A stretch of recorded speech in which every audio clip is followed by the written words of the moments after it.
আসসালামু আলাইকুম ভিউয়ার্স। তো পালসার বাইকের ওভারফ্লো সমস্যা। তো আমরা কার্বোরেটরটা খুলে একদম ক্লিন করা শেষ। এখন আমরা ফিটিং দিব। আর আমরা কার্বোরেটরের জেট পিনের জায়গাটা দেখেন কি ময়লা। তো এটা আমরা যে পলিশ করতেছি, তারপরে আমরা ক্লিন করে কার্বোরেটরটা সেট আপ দেব। এই যে দেখেন কত সুন্দর পরিষ্কার হয়ে গেছে জায়গাটা। এখন আমরা স্লো জেটটা লাগিয়ে দেব।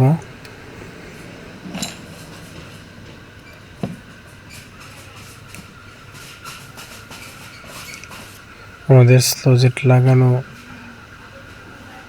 ওকে। এখন আমরা মেইন জেটটা লাগিয়ে দেব।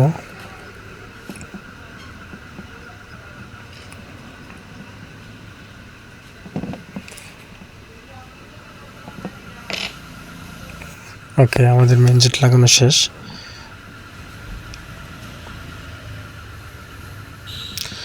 এখন আমরা পিন সহ ফ্লোরটা লাগিয়ে দিব। ওকে, এখন আমরা চেকও দিয়ে দিচ্ছি। চেক দিয়ে একদম পারফেক্ট। ওকে, এখন আমরা কার্বোরেটর ফিটিং দিয়ে দেব। তারপরে আমরা বডিতে নিয়ে লাগিয়ে দেব।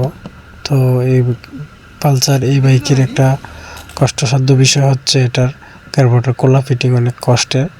তো এটা অবশ্যই দেখবেন কিভাবে আমাদের লাগাতে হয়। বাটারফ্লাই একদম ফ্রি আছে, কোনো অসুবিধা নাই।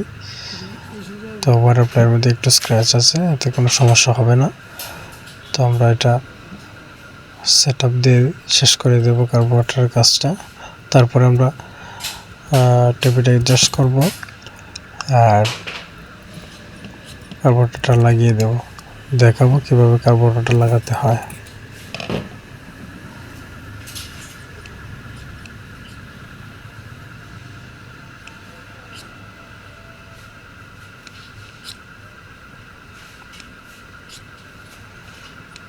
পিস্টন খুব ভালো খেলতেছে, একদম পারফেক্টলি।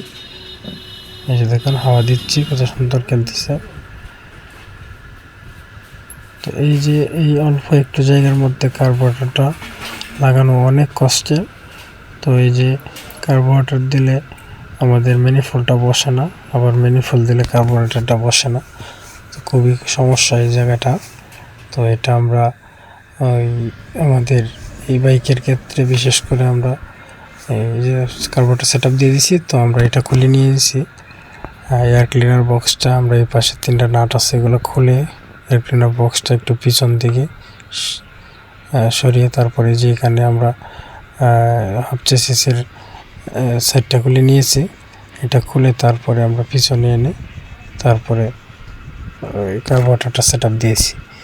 তো অনেক কষ্টের বিষয় এটা, আসলে করতে অনেক কষ্ট হয়। পাশাপাশি আমরা টেপিটা অ্যাডজাস্ট করলাম। তো বন্ধুরা, ভিডিওটি ভালো লাগলে কমেন্টে জানিয়ে দিবেন আর চ্যানেলটি সাবস্ক্রাইব করে পাশে থাকবেন।